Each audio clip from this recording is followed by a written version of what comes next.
Ryan Gosling arrived on set just as the early morning light began to soften the harsh edges of the sprawling film production.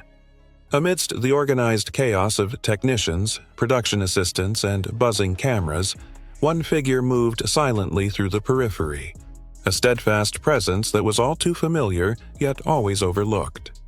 Evelyn, an elderly black janitor with kind, tired eyes, pushed her worn cleaning cart along the hallways. Her faded green uniform and calloused hands told a story of years of quiet labor, unnoticed and unappreciated. Every day, she worked diligently, cleaning up spills and tidying spaces, all while enduring the demeaning remarks and indifference of a crew that took her for granted. That morning, the atmosphere was already charged. The director, Mr. Harding, a domineering man known for his booming voice and haughty manner, had already let loose a tirade over a delayed prop shipment. His harsh words reverberated through the corridors, targeting anyone he deemed inefficient. As Evelyn swept the floor near one of the dressing rooms, Harding's voice suddenly boomed across the set. "Evelyn, why are you taking so long? You're always slowing everything down."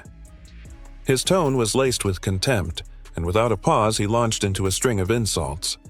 "Maybe if you worked faster, we wouldn't have these problems. Is it too much to ask for some competence?" The words hit Evelyn like a blow. She lowered her gaze, her heart heavy with humiliation that had become all too routine. Unbeknownst to the harsh words being flung at her, Ryan had been observing from a distance. Usually immersed in his own world of scripted lines and camera cues, he had noticed the way the crew's eyes would avert whenever Evelyn passed by, as if her presence were nothing more than background noise. Today, however, the cruelty had a sharper edge, and Ryan's compassionate heart could no longer ignore it.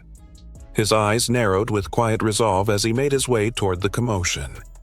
Every step he took carried the weight of his unspoken promise to stand against injustice, no matter how small the stage. Ryan reached the spot just as Evelyn bent down to pick up a fallen prop, a delicate piece that had accidentally broken on the floor. Mr. Harding's voice grew even louder. "What did you do now, Evelyn? Can't you see how much this costs?" The entire crew fell into an uncomfortable silence, all too accustomed to the director's tirades, yet no one dared to speak up.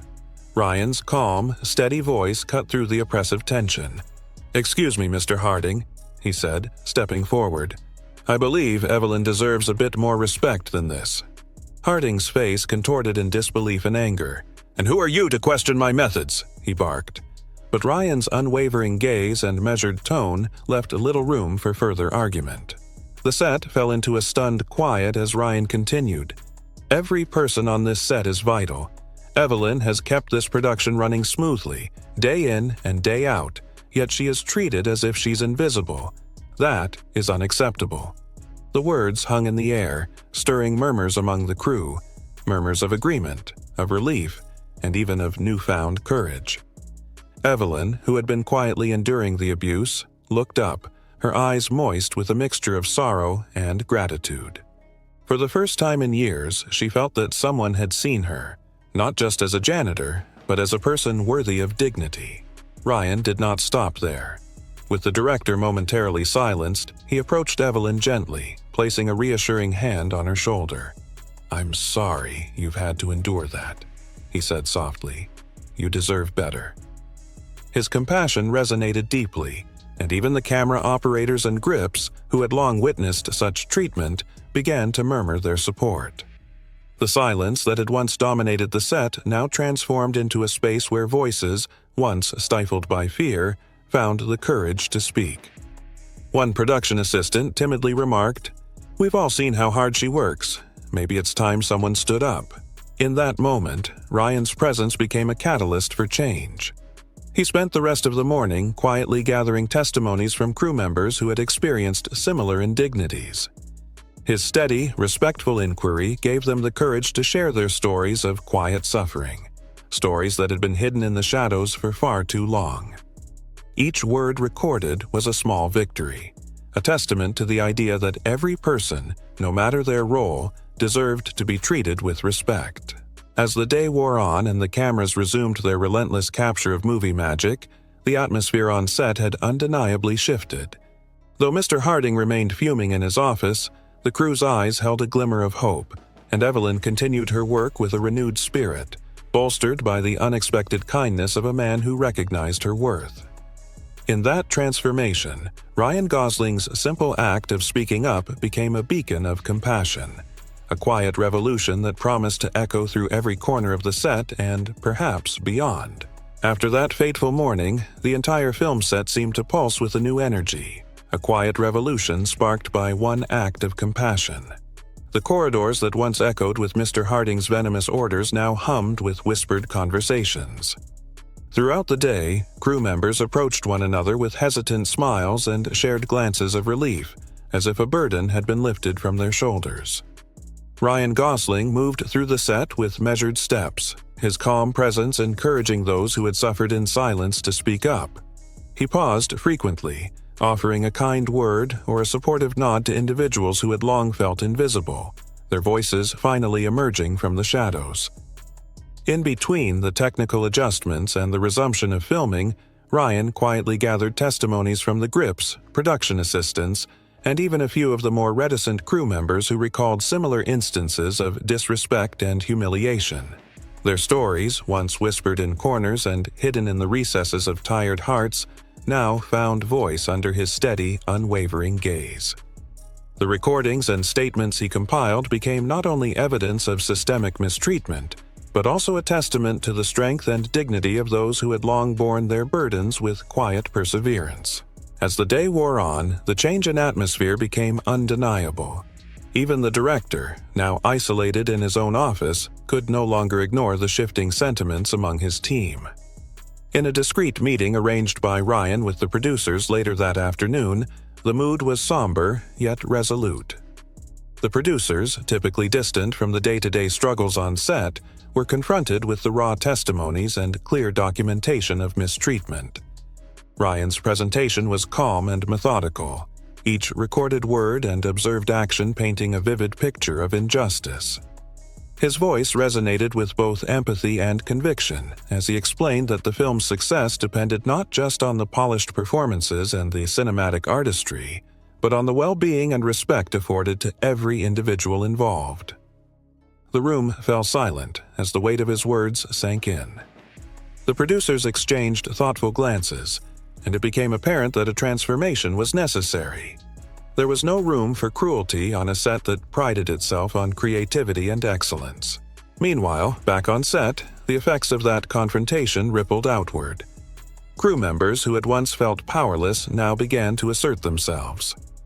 A junior camera operator, previously too timid to speak up, approached a senior technician and, with a shaking but determined voice, recounted how he had once been belittled for a minor mistake.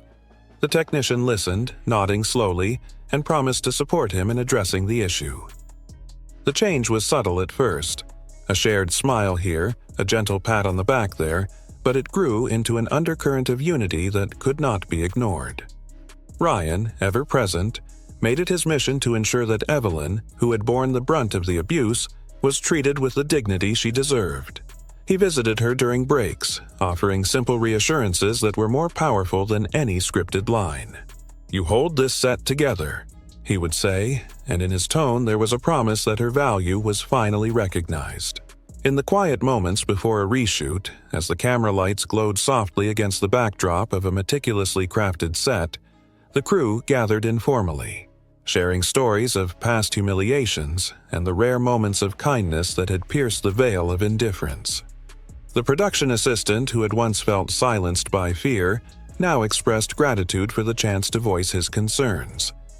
Even those who had been complicit in the earlier cruelty began to show signs of regret, their expressions softening as they recounted how they had long wished for an environment of respect and support. The air, once thick with tension and unspoken sorrow, now vibrated with cautious hope. Ryan's impact extended beyond mere words. In one quiet evening, as the sun dipped low over the studio lot, he found himself alone with several crew members around a makeshift table in a corner of the set. There, they discussed concrete steps to ensure that such mistreatment would never happen again. Ryan encouraged the establishment of a suggestion box, where every team member could anonymously report incidents and propose solutions. He also proposed regular, informal gatherings where everyone, from the lead actor to the janitorial staff, could share their experiences and ideas for a more inclusive, supportive workplace. His gentle insistence that respect should be the foundation of every interaction resonated deeply with those present. By the end of that long day, the change was palpable. Mr. Harding, once the embodiment of ruthless authority, had been quietly removed from his position pending a thorough investigation. The producers, now fully committed to a new vision of accountability, promised to implement a series of reforms designed to foster a culture of empathy. Evelyn, the once invisible custodian, received heartfelt thanks from colleagues and a small token of appreciation, a bouquet of wildflowers left anonymously at her workstation. In that moment, the weight of years of neglect and humiliation began to lift, replaced by a newfound sense of worth and belonging. As the cameras resumed their work the next day, and the set once again became a flurry of activity, there was an unspoken understanding among the crew. This was a turning point, a day when the seeds of compassion and respect had been sown. Ryan Gosling's quiet courage had not only transformed a single moment of injustice, but had sparked a ripple effect that promised to reshape the very culture of the production. And as the sun set on that transformed day, casting long shadows over a set now filled with hope and unity, everyone present knew that, from that day forward, their voices would no longer be silenced, and that every individual's dignity would be upheld as a sacred truth. After that transformative day on set, the atmosphere shifted dramatically in ways that none of the crew had ever experienced before. In the quiet aftermath of the confrontation, as the early morning light crept into the studio lot, Ryan Gosling found himself reflecting on the profound changes that had taken place. The once oppressive environment, filled with sneers and whispered insults, now buzzed with cautious optimism and solidarity. The crew gathered around makeshift tables in hidden corners, their voices soft yet determined as they recounted personal stories of disrespect and hardship that had been endured in silence for too long. Conversations that once would have been stifled by fear now flowed freely, as individuals shared their experiences and aspirations for a more equitable workplace. Ryan, who had never intended to be a savior but simply couldn't stand by while injustice reigned, continued to engage with the crew throughout the day. He spent quiet moments with Evelyn, the elderly custodian whose dignity had been so callously trampled upon, assuring her that her strength had not gone unnoticed. In whispered exchanges away from the prying eyes of the production, he promised her that change was coming, that her hard work, her perseverance, and her quiet bravery would be honored from that day forward. His words were simple, yet powerful. You matter here, and you always have. As the day wore on, the producers and senior crew members convened in a glass-walled conference room, their faces etched with resolve. Ryan had presented their testimonies and evidence with a calm clarity that left no doubt.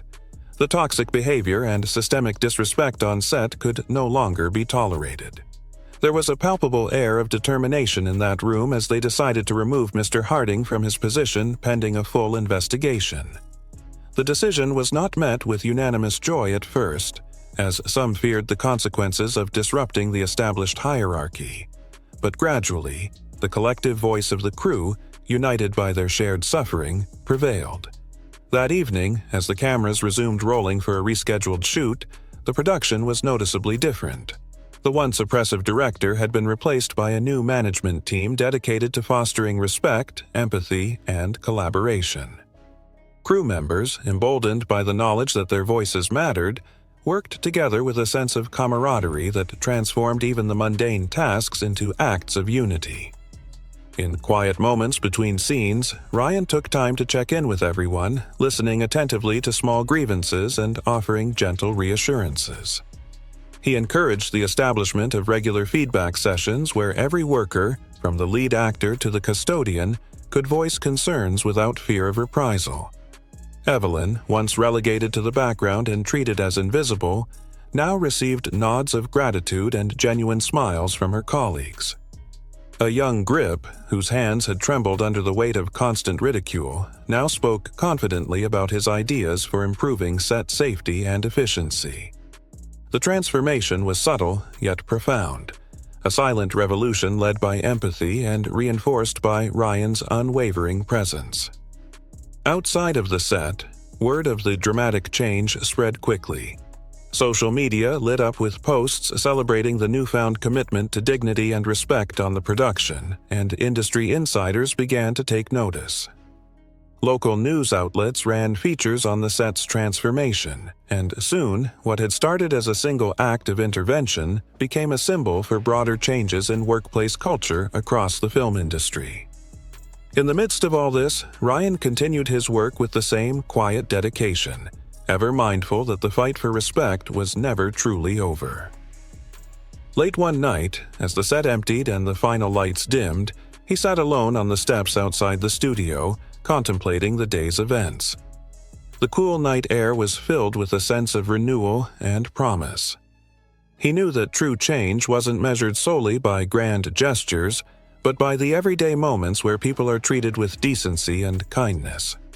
In that reflective silence, he felt a deep gratitude for the opportunity to have made a difference, no matter how small. For the crew, for Evelyn, and for all those who had once felt unheard, that day had marked the beginning of a new era. An era in which every individual's contribution was recognized, every voice was valued, and the simple act of showing respect had the power to transform not just a film set, but the world itself.